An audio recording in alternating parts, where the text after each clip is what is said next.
सैनिक स्कूल किशनपुरा के YouTube channel पर आपका स्वागत है। जिन्होंने सब्सक्राइब नहीं किया है उसे सब्सक्राइब करें और आने वाली वीडियो सभी आपको प्राप्त हो सके। अब स्टार्ट करते हैं। पहले हमने पढ़ लिया था आवेशों के गुणधर्म तक। अब सेकंड चैप्टर स्टार्ट करते हैं तो पढ़ेंगे इसमें कूलाम का नियम। कूलाम का नियम पढ़ने से पहले हमें एक पॉइंट पढ़ना पड़ता है, जैसे बिंदु आवेश। अब देखते हैं कि बिंदु आवेश होता क्या है। बेसिकली इसका यूज करते रहते हैं बिंदु आवेश। तो बिंदु आवेश किसे कहेंगे?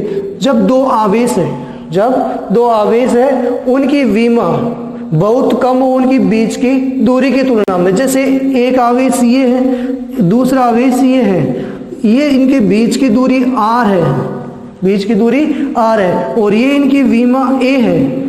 विमा क्या है? a है। तो a क्या हो? r से r क्या हो अपने पास? a से बहुत ज्यादा हो, यानी a की वैल्यू बहुत कम हो, यानी बीच की दूरी की तुलना में इनकी विमा बहुत कम हो। जैसे अपने पास कैसे देखते हैं, किसी सूर्य है अपने पास काफी दूरी पर है, चंद्रमा काफी दूरी पर है, तो देखते हैं अपने पास एक गोल आकार में प्रतीत होते हैं, यानी बिंदु साइज में अपने को प्रतीत हो रहे हैं। तो कह सकते हैं अपने पास जब दो आवेशों के बीच की दूरी ज्यादा हो और उनकी विमा यानी कि व्यास बहुत कम हो तो उन्हें बिंदु आवेश कहते हैं। अब पढ़ेंगे हम नेक्स्ट पॉइंट,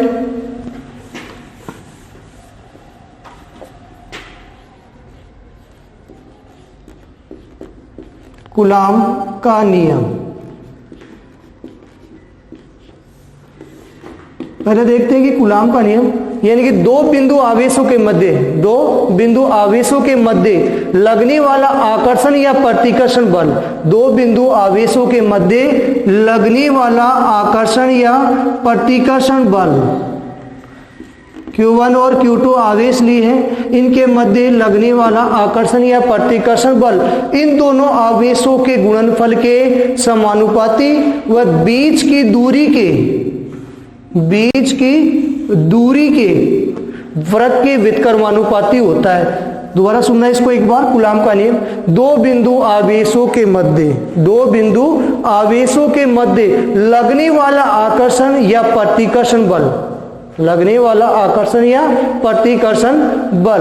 दोनों के गुणनफल के समानुपाती व बीच की दूरी के वर्ग के व्युत्क्रमानुपाती होता है, और जो बल की डायरेक्शन होती है दोनों आवेशों को मिलाने वाली रेखा के अनुदिश होती है। जैसे अपने पास दो आवेश हैं Q1 और Q2 है, इनके बीच की दूरी r है, तो हम देखते हैं कि F आवेशों के गुणनफल के समानुपाती है, लिख दिया हमने। दूसरा देखते हैं कि क्या है अपने पास, बीच की दूरी के वर्ग के व्युत्क्रमानुपाती है। तो अपने पास इक्वेशन नंबर 2 आ गई, F प्रोपोर्शनल Q1 Q2। दूसरी इक्वेशन आ गई F प्रोपोर्शनल 1/r²। तो हम देखते हैं समीकरण 1 व 2 के संयोजन से, समीकरण 1 व 2 के संयोजन से तो क्या हो जाएगा अपने पास, F प्रोपोर्शनल Q1 Q2 बटे r², F बराबर K Q1 Q2 बटे r²। ये अपने पास हो गया। यहां पे क्या है, यहां K समानुपाती नियतांक है, जिसकी वैल्यू होती है K बराबर 1/4 पाई एप्सिलॉन नॉट बराबर होता है 9 × 10 की पावर 9 और इसका मात्रक हो गया न्यूटन मीटर स्क्वायर प्रति कूलाम स्क्वायर। तो इसका मात्रक देखेंगे कैसे आया। जैसे अपने पास ये था पहले, कैसे F बराबर K Q1 Q2 बटे r² था ना अपने पास। तो क्या करते हैं, K के मात्रक कैसे निकाला हमने, F r² बटे Q1 Q2। तो अपने पास क्या हो गया, F की अपने पास मात्रक हो गया न्यूटन, और इसका हो गया मीटर स्क्वायर, और इसका क्या हो गया कूलाम स्क्वायर। ऐसे इसका मात्रक आ गया अपने पास। अब दूसरा देखते हैं अपने पास कि एप्सिलॉन नोट क्या है, यहाँ पे एप्सिलॉन नॉट है निर्वात की विद्युतशीलता, निर्वात की विद्युतशीलता है, और इसकी वैल्यू होती है एप्सिलॉन नॉट की 8.85 इंटू 10 की पावर -12 है, coulomb square newton metre square. मात्रा कैसे है इसका ये भी देख सकते हैं हम, क्या कि कुल अपने पास ये क्या है एक दूसरे के व्युत्क्रमानुपाती है, तो मात्रक भी क्या हो गए व्युत्क्रमानुपाती हो गए। अब एक छोटा सा हम देखते हैं, अगर जब दोनों आवेश कहाँ स्थित है, ये निर्वात में, अगर दोनों आवेश अपने पास किस में स्थित हो, माध्यम में स्थित हो, यानी मीडियम में स्थित हो, तो अपने पास क्या रहता है, निर्वात की जगह अपने पास क्या जाएगा, एप्सिलॉन आ जाएगा। क्या बात, क्या जाएगा, एप्सिलॉन। एप्सिलॉन का मतलब हो जाएगा एप्सिलॉन आर एप्सिलॉन नॉट, यानी एप्सिलॉन निर्वात की है और ये किसकी आ गई, परावैद्युतांक, यानी जिस माध्यम के सापेक्ष। तो एप्सिलॉन आर बराबर हो गया एप्सिलॉन बटे एप्सिलॉन नॉट, ये हो गया परावैद्युतांक। परावैद्युतांक को हम डिफाइन करते हैं, यानी वे पदार्थ जो अपने में से आवेश का प्रवाह नहीं होने देते, वे पदार्थ जो अपने में से आवेश का प्रवाह नहीं होने देते फिर भी आवेश प्रवाह का प्रदर्शन करते हैं, वो क्या कहलाएंगे, परावैद्युतांक। बेसिकली जो अपने पास कुचालक पदार्थ होते हैं वो सभी क्या होते हैं, परावैद्युतांक पदार्थ होते हैं। अब बेसिकली हम एक कूलाम के नियम का एक छोटा सा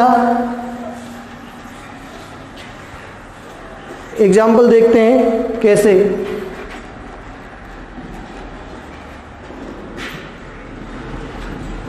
दो आवेश है Q1 और Q2। Q1 की वैल्यू अपने को दे रखी है, मान लो 8 इंटू 10 की पावर 5 कूलाम, और Q2 की दे रखी है अपने को 8 इंटू 10 की पावर 3 कूलाम, और बीच की दूरी है, दोनों आवेशों के बीच की दूरी R दे रखी है अपने को कितनी, 3 सेंटीमीटर। तो इनके मध्य लगने वाले बल की अपने को गणना करनी है, वो कितनी हो जाएगी वो देखना। F बराबर Q1 Q2 बटे R स्क्वायर है। तो F बराबर देखते हैं, K की वैल्यू कितनी है, 9 इंटू 10 की पावर 9 इंटू कितनी 8 इंटू 10 की पावर 5 इंटू 8 इंटू 10 की पावर 3 बटे 3 इंटू 10 की पावर -2 का होल स्क्वायर। क्योंकि अपने पास ये राशि किस में थी, सेंटीमीटर में, और किस में बदला हमने, मीटर में बदल दिया। तो F बराबर हो गया अपने पास 9 इंटू 10 की पावर 9 इंटू 8 इंटू 10 की पावर 5 इंटू 8 इंटू 10 की पावर 3 बटे 9 इंटू 10 की पावर -4। तो 9 से 9 कट गया अपने पास, 8 घंटे 64 हो गया ये, इंटू देखना ये ऊपर जाएगी प्लस की हो गई, तो 9 हो गई, 9 9 18 और 3 21 10 की पावर 21 न्यूटन बल लगेगा दोनों आवेशों के मध्य। अब बात करते हैं दूसरा, अगला इसका देखते हैं पॉइंट 1, कूलाम के नियम का सदिश निरूपण, यानी जो सदिश निरूपण कैसे करते हैं वो देखना अपने पास।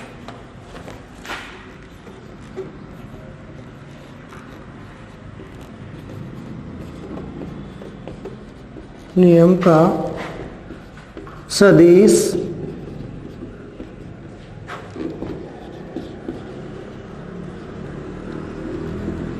कूलाम के नियम का सदिश निरूपण। इसमें वही है, अपने पास दो बिंदु आवेश लेते हैं Q1 और Q2, जिनके मूल बिंदु के सापेक्ष स्थिति सदिश है। Q1 का तो R1 ले लेते हैं और Q2 का क्या ले लेते हैं, R2 ले लेते हैं अपने पास। ये स्थिति सदिश हो गया, और इनको जो बल लग रहे हैं इधर से F12 वेक्टर और इसके कारण से लग रहा है F21 वेक्टर। देख रहे हैं आपको, ये मूल बिंदु है Q1 का स्थिति सदिश R1 है, Q2 का स्थिति सदिश R2 आपको दिख ही रहा है, और एक दूसरे पे Q1 पर लगने वाला बल F12 और Q2 पर लगने वाला F21 है। तो अपने पास दो आगे। अब देखते हैं Q1 का Q2 के सापेक्ष स्थिति सदिश आवेश Q2 के सापेक्ष आवेश Q1 का स्थिति सदिश R12 वेक्टर है, तो R12 वेक्टर बराबर हो गया R1 vector minus R2 vector. कैसे? R12 की डायरेक्शन होगी R12 वेक्टर की डायरेक्शन ये होगी, तो इसमें क्या होता है अपने पास कि दो कर्मागत भुजाओं का योग, त्रिभुज नियम पढ़ा आपने, दो कर्मागत भुजाओं का योग विपरीत क्रम में लेगी भुजा के बराबर होता है। तो यहां से चलना प्रारंभ करे, डायरेक्शन ये और डायरेक्शन ये, तो इन दोनों का योग इसके क्या हो जाएगा बराबर। तो यानी R1 वेक्टर बराबर हो जाएगा R2 vector plus R12 vector. तो R12 वेक्टर बराबर क्या हो गया R1 vector minus R2 vector. तो आप कह सकते हैं Q1 व Q2 के मध्य की दूरी R12 वेक्टर का मापांक बराबर R1 vector minus R2 vector. समीकरण नंबर 2। अब देखते हैं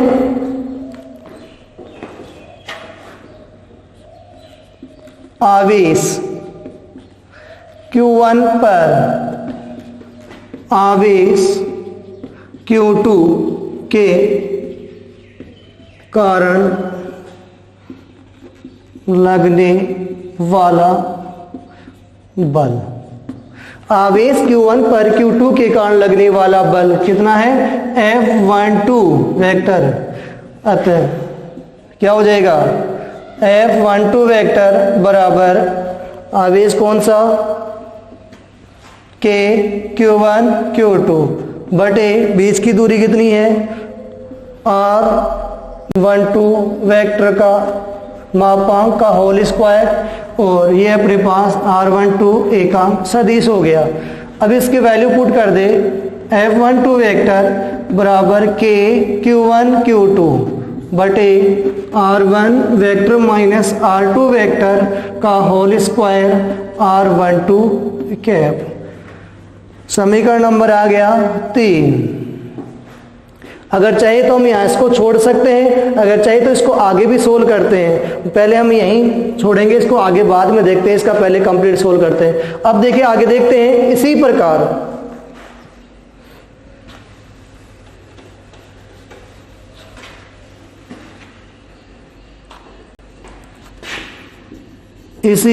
प्रकार Q2 Q1 के सापेक्ष Q2 का स्थिति सदिश R21 वेक्टर है, तो क्या हो जाएगा R21 वेक्टर बराबर R2 vector minus R1 vector. समीकरण नंबर 4। अब बीच की दूरी देखते हैं Q1 और Q2 के बीच की, तो 21 वेक्टर का मापांक बराबर R21 vector minus R1 vector का मापांक, इक्वेशन 5। अब ये कैसे हुई, वही है अपने पास, क्योंकि ये इधर से आ रही है R21 वेक्टर, तो दो कर्मागत भुजाओं का योग विपरीत क्रम में ली गई भुजा के बराबर, वही हो गया अपने पास R1 vector plus R21 vector बराबर R2 वेक्टर। तो R21 वेक्टर बराबर R2 vector minus R1 vector. अब आगे देखते हैं इसका आवेश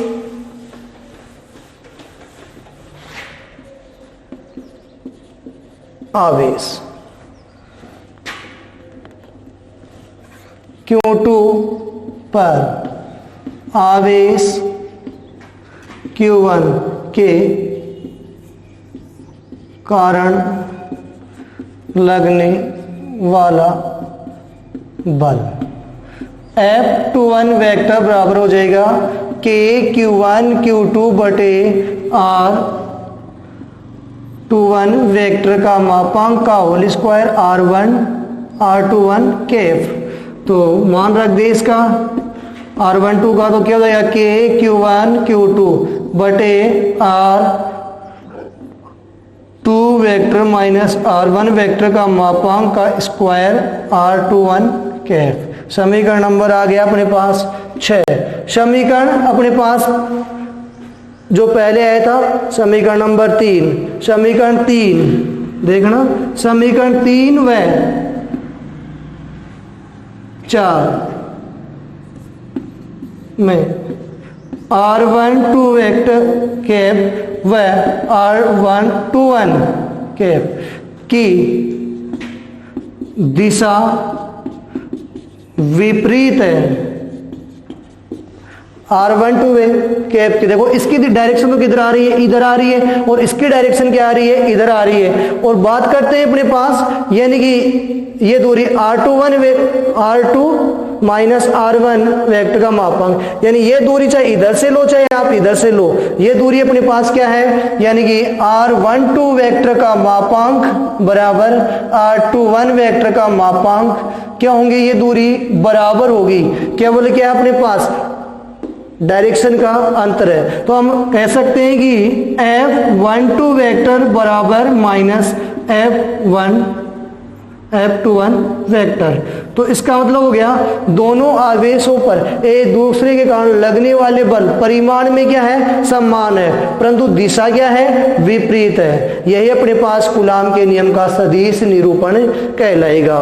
तो हम इसको आगे देखो, एक बार आपने ये बताया, दूसरे तरीके से सिद्ध करके देखते हैं। इसको कैसे करते हैं, एक बार थोड़ा सा उसको वापस रिपीट करना देखना। वैसे आपको एग्जाम के लिए इतना ही काफी होता है।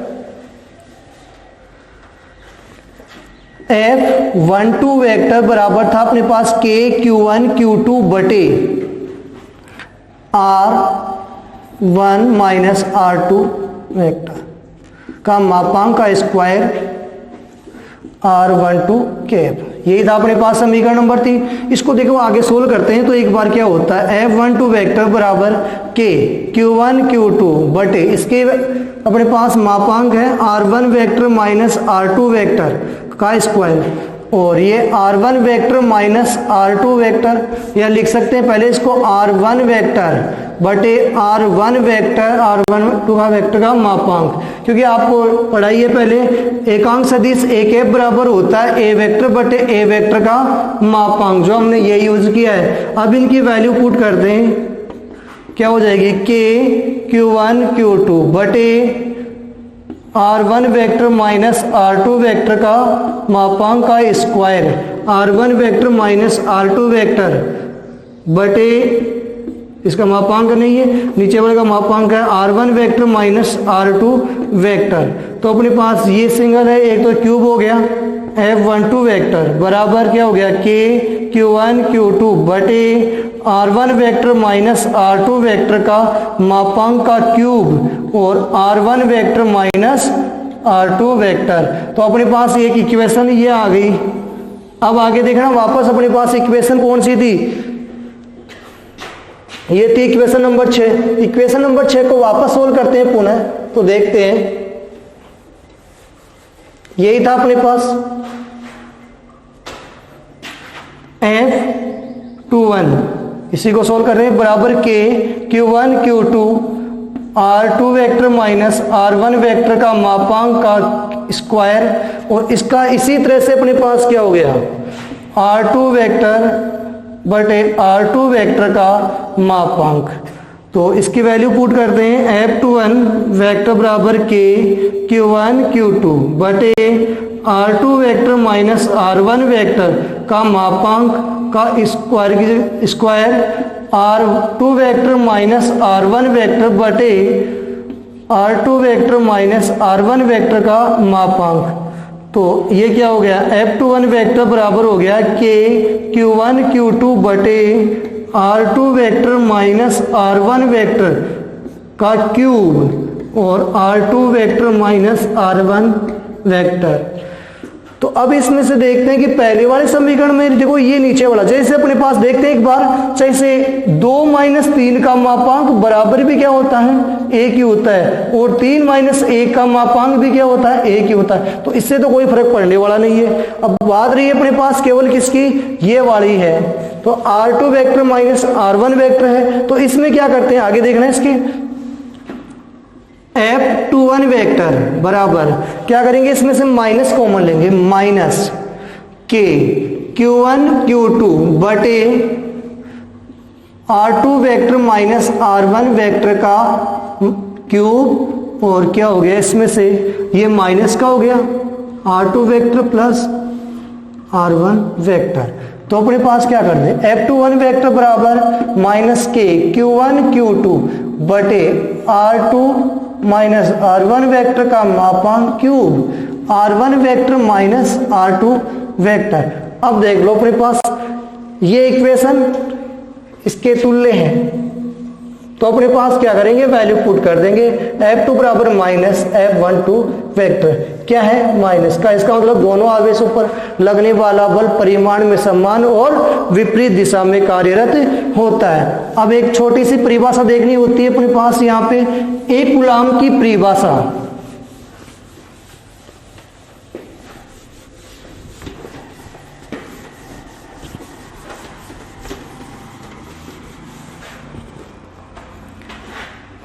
एक कूलाम की परिभाषा, यानी F बराबर होता है अपने पास K Q1 Q2 बटे R स्क्वायर। अगर देखें अपने पास दोनों आवेशों की, यानी R बराबर 1 मीटर हो, R बराबर क्या हो, 1 मीटर हो, और F बराबर क्या होगा, 9 इंटू 10 की पावर 9 हो, तो अपने पास मल्टीप्लाई करेंगे तो Q1 Q2 बराबर F R2 हो गया, और इधर से देखें अपने पास तो क्या हो जाएगा, ये K हो जाएगा। तो यहां से हम देखते हैं कि दोनों आवेशों के गुणनफल का परिमाण एक कब होगा, जब दोनों आवेशों के बीच की दूरी तो क्या हो, 1 मीटर हो, दोनों आवेशों के बीच की दूरी क्या हो, 1 मीटर हो, और उनके मध्य लगने वाला बल कितना हो, 9 इंटू 10 की पावर 9 न्यूटन हो। तो प्रत्येक आवेश का परिमाण क्या होगा, 1 कूलाम होगा।